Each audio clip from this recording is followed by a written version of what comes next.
Bonjour, bienvenue sur cette nouvelle vidéo. Alors aujourd'hui une vidéo un peu particulière puisque je vais vous parler de moi. Je vais vous parler de mon parcours, de qu'est-ce que j'ai fait en immobilier. Et voilà, donc l'idée c'est pas de me vanter, c'est pas de me la péter ou quoi que ce soit. C'est évidemment de vous donner des clés, des astuces, de vous motiver à faire pareil. Parce que vous allez voir, franchement je suis parti de rien avec ma situation. Si moi j'ai pu arriver à constituer un beau patrimoine, je pense que vous pouvez aussi également y arriver, voire même faire mieux. Je vous dis tout, à tout de suite.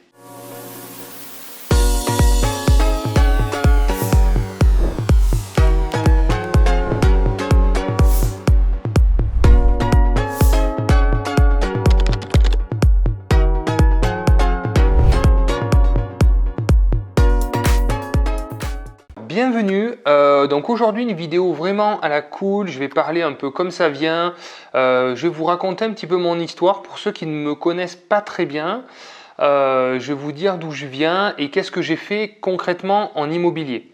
Donc je vais essayer de synthétiser quand même les choses puisque ça fait bientôt une dizaine d'années que j'investis, donc j'ai beaucoup de choses à dire. On va essayer de faire une histoire quand même globale pour pas que la vidéo dure 2 heures. Donc moi, il faut savoir que je suis issu d'une famille classique, hein, voilà, j'ai été une famille bien équilibrée par contre, mais pas spécialement riche, voilà. Il faut savoir que si mon père était quand même entrepreneur, il avait un petit restaurant, voilà, saisonnier, donc j'ai grandi dans ce milieu-là et c'est vrai que peut-être ça m'a mis un petit peu la puce à l'oreille parce que mes parents, je les voyais faire, donc c'était un restaurant qui était ouvert, voilà, 4 mois de l'année. Mais il y avait quand même toute une organisation, il y avait des salariés à retrouver tous les ans, un restaurant à réouvrir, etc., etc. Et moi, j'ai évolué là-dedans en voyant mes parents être un peu les patrons, quoi. Donc je pense que même si c'était une petite entreprise familiale, ça m'a mis quand même une puce à l'oreille. Je les ai toujours vus assez libres finalement, et libres de décider, libres de leur temps, à part évidemment l'été où il fallait quand même bosser pas mal.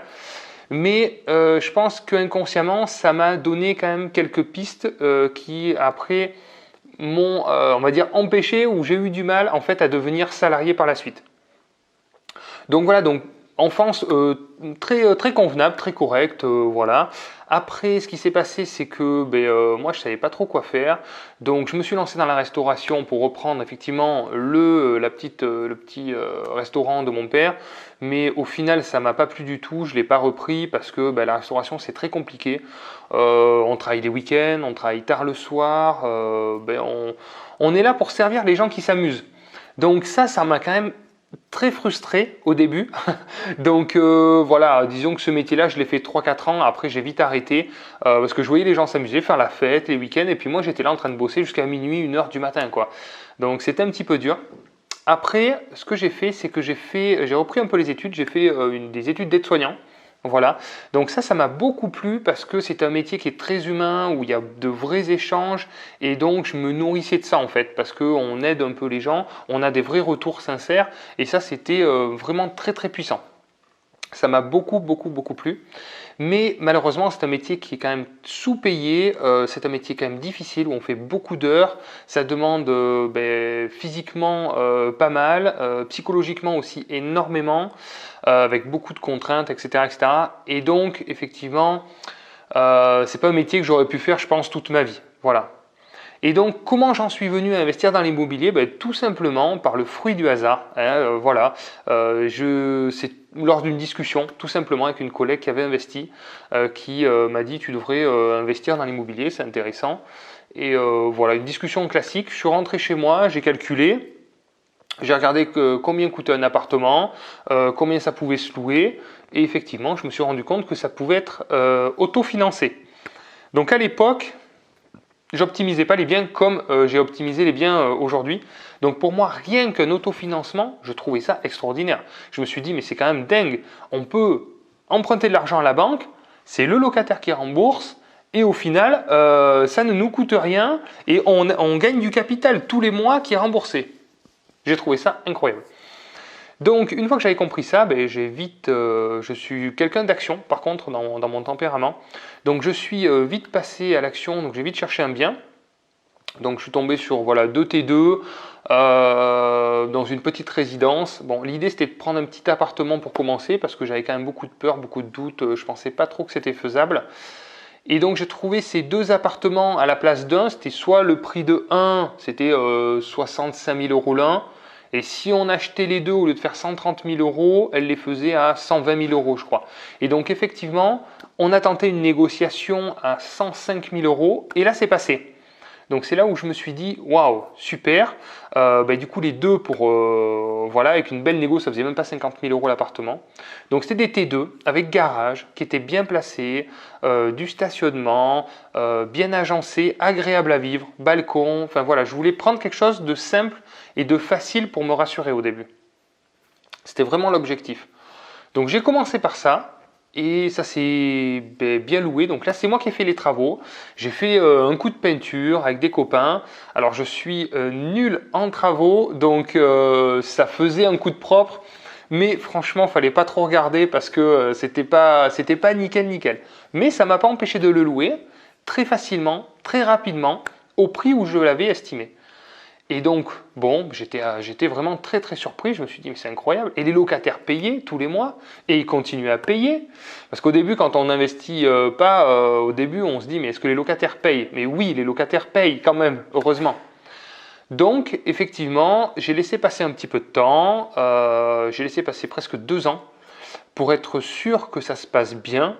Et 2 ans après, j'avais toujours les mêmes locataires qui continuaient à me verser des loyers. Bon, incroyable. Donc j'ai eu un départ de locataire au bout de 2 ans par contre. Donc là ça m'a donné envie finalement de revendre parce que j'ai voulu acheter une résidence principale. Et donc j'ai revendu voilà, avec une belle plus-value parce que j'ai revendu un appartement 70 000 €. Et donc effectivement, moi j'avais mis un petit peu d'apport, j'avais mis donc 15 000 €, ma femme avait mis 15 000 €, on a mis 30 000 € d'apport dans le projet.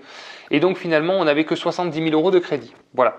Et donc on s'est retrouvé finalement avec le remboursement du crédit qu'on a fait et avec un appartement qui était payé. Donc là, au bout de 2 ans, on s'est dit c'est quand même dingue. On avait presque 400 € de loyer qui tombaient tous les mois, sans crédit.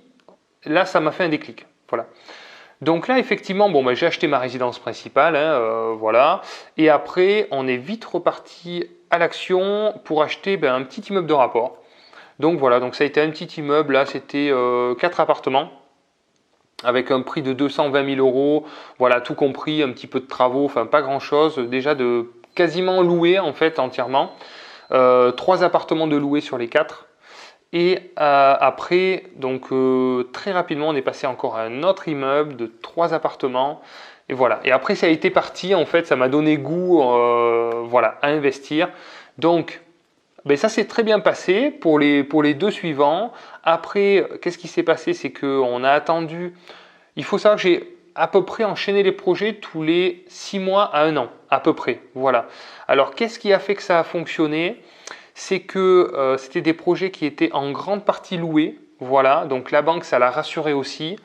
Et il y avait toujours un petit peu de travaux. Donc, il y a eu beaucoup d'achats en nom propre, en déficit foncier pour les premières années. Et après, suite à ces 2 projets, on a commencé à monter, à investir par le biais de SCI. Donc pour ceux qui n'ont pas vu, j'ai fait une vidéo sur la SCI à l'IS justement où j'explique vraiment les avantages et les inconvénients aussi d'une SCI à l'IS. Donc là, en 2016, donc on a acheté en SCI. Donc là, c'était un immeuble un peu plus gros, donc on était sur un budget d'à peu près 400 000 €, voilà.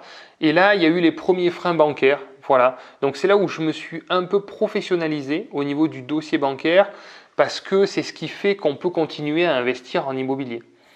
Donc nous, en tant qu'investisseurs, nos 2 principaux problèmes, c'est trouver des biens et les faire financer. Voilà. Après, le reste, il y a des solutions pour tout. On peut sécuriser les loyers, on peut faire gérer les biens. Pour les travaux, on peut passer par des maîtres d'œuvre, etc., etc. Donc, notre vrai problème, c'est ça. C'est trouver des biens et les faire financer. Ça, c'est comme ça qu'on développe finalement un patrimoine important. Donc là, il y a eu un blocage, donc je vous le dis parce que je pense que ça peut vous arriver, ça peut vous freiner et ça peut même vous faire arrêter votre parcours d'investisseur. C'est ce que je ne voudrais pas pour vous. N'écoutez malheureusement pas les banquiers parce qu'un banquier souhaiterait qu'on achète une résidence principale et qu'on s'arrête. Voilà, le risque est moindre. plus il y a du risque, moins ils sont d'accord. Voilà, puisque c'est des gestionnaires de risque. Mais malgré tout, un banquier va vous suivre quand même parce qu'il n'a pas envie de vous perdre comme client. Donc malgré tout, il va faire l'effort de vous suivre. Voilà.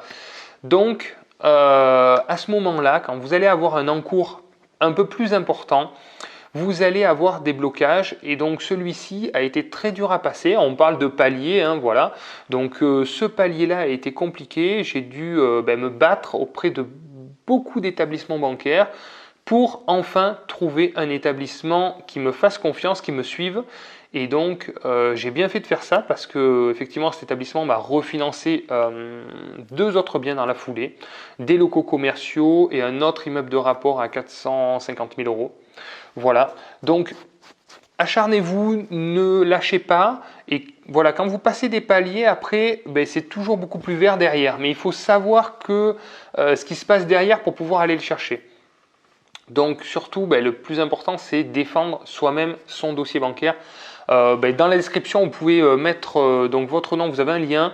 Je vous envoie mon dossier bancaire, en fait tout ce que je mets dans mon dossier pour que le dossier soit ultra complet, pour que vous puissiez justement arriver chez le banquier, lui dire tenez, voilà mon dossier, et pas qu'il y ait des retours de mail, il me manque ça, il me manque ça, il me manque ça, on perd un temps fou. Le temps, effectivement, pour vous, c'est le plus important dans le financement. Donc voilà. Donc ce qui s'est passé, c'est que voilà, j'ai continué comme ça à investir. J'ai investi avec un associé aussi, voilà, avec qui je m'entends très très bien. Donc on a fait une SCI ensemble, on a acheté un immeuble. J'étais contre les associations au départ, mais avec le temps, si vous trouvez la bonne personne qui vous apporte aussi ce qui vous manque, hein, moi j'étais un petit peu bloqué financièrement, ça peut aussi vous apporter énormément de choses. Donc n'hésitez pas à vous associer quand c'est nécessaire avec la bonne personne.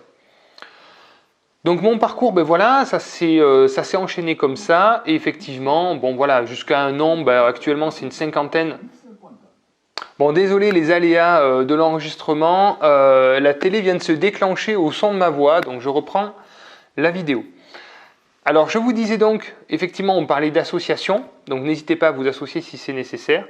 Donc mon parcours s'est enchaîné comme ça au fur et à mesure du temps. Moi j'ai investi dans des immeubles de rapport, je fais de la location nue longue durée et également un petit peu de location meublée longue durée. Voilà, vous avez compris, moi ce que j'aime c'est la passivité de tous ces investissements, le temps que ça me laisse finalement, parce que sur le nombre, voilà, sur une 50aine de lots, j'ai très peu de turnover, j'ai 2-3 changements de locataires par an, ça c'est très passif et ça me permet de me concentrer sur comment continuer à développer ce patrimoine immobilier.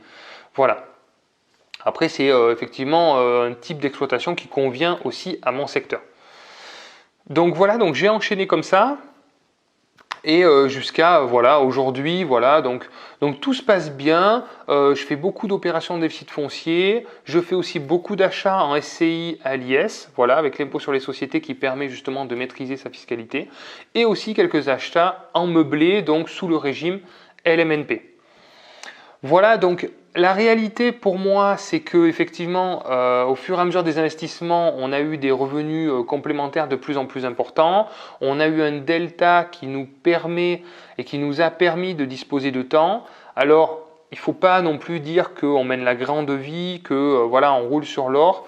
Mais à partir du moment où on arrive à payer ses charges et on arrive à disposer de temps, pour moi, c'est la plus grande richesse. Voilà, donc comme vous le savez, j'ai 3 enfants avec une femme et tout se passe bien. Et c'est vrai que le fait d'avoir tous nos week-ends, la semaine, prendre des jours quand on veut, avoir tout ce temps-là disponible, c'est juste du bonheur. Donc voilà. La réalité, c'est que ça demande quand même du travail. Il faut quand même s'impliquer dans les projets, il y a des petits soucis à régler, des petites choses, mais rien de bien méchant. Mais il faut en avoir conscience, c'est pas non plus totalement passif. Mais je pense que ça vaut le coup parce qu'effectivement, on va laisser quelque chose à nos enfants. Notre retraite, effectivement, je pense qu'elle sera plutôt bien assurée. On n'a pas grand-chose à attendre de l'État. Donc tout ça donne de belle perspective future et donc c'est tout le mal que je vous souhaite à tous. Donnez-en vous les moyens, essayez de passer à l'action le plus possible parce que vous regardez des vidéos, tout ça c'est bien, c'est inspirant, mais ça dépend vraiment de vous. Donc n'hésitez pas à passer à l'action. Si vous n'avez pas assez de temps ou vous ne vous sentez pas le courage de pouvoir investir par vous-même, n'hésitez pas à faire appel à Projet Locatif, bien entendu, qui est ma société d'accompagnement en investissement locatif, où nous avons des conseillers spécialisés sur toute la France qui peuvent vous accompagner dans vos projets. Voilà, donc je vous invite à regarder le site internet, vous avez le lien dans la description. Et puis voilà, pour tous les autres, je vous dis bons investissements à tous. Vous pouvez mettre dans les commentaires si voilà, vous avez des questions sur mon parcours ou mettez-moi dans les témoignages votre parcours. Qu'est-ce que vous avez fait en investissement locatif justement pour voir où vous en êtes et quels objectifs vous vous donnez par la suite. Voilà. Donc pour tous ceux qui ont aimé cette vidéo, merci de me mettre un petit like. Pour tous les autres, écoutez, je vous dis peut-être à bientôt. Écoutez, merci d'avoir regardé cette vidéo. Je vous souhaite à tous une belle réussite. Croyez en vous, croyez en vos rêves, parce que c'est possible, parce que c'est réel. C'est pas tout rose, mais ça vaut le coup d'y aller et d'avancer. Je vous le garantis. Merci à tous. À bientôt pour la prochaine vidéo. Ciao, ciao!